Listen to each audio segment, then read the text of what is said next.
Okay, so the trick with this is that this tablecloth was made of satin, so it's got very little friction. The other trick is to use bottles that don't break. I had a go before with wine glasses and you can see the result, so don't try this with glass. The reason why this bottle didn't fall over while the plastic one here did is that this bottle has a lot more mass and so it has a lot more inertia than this bottle. So what we're going to do now is learn about Newton's first law, which is the law of inertia.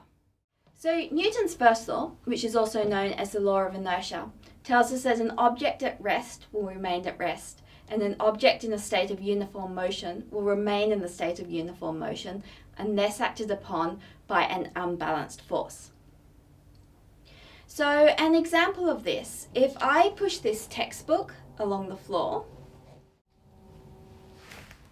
the textbook comes to a stop fairly quickly because there is an unbalanced force acting on it. In this case, that force is friction.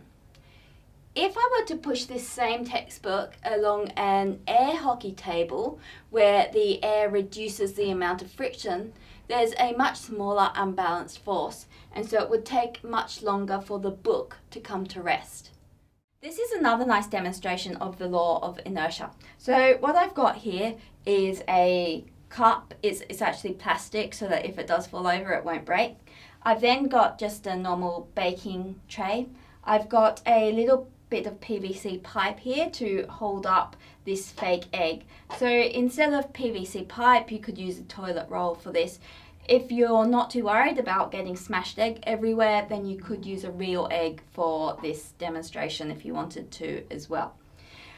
Now in a second I'm going to hit this pan very quickly. It is possible to do this with a hammer. I've done it before, whacking it with a hammer to remove the pan very quickly from the picture, but the people in the demo unit here have created this nice little spring device which will hit the pan very quickly to remove it from the picture. So what happened here was once the tray had moved out, there was no normal reaction force holding the egg up, so the egg fell due to gravity. It didn't have any horizontal velocity, so it fell directly down into the cup.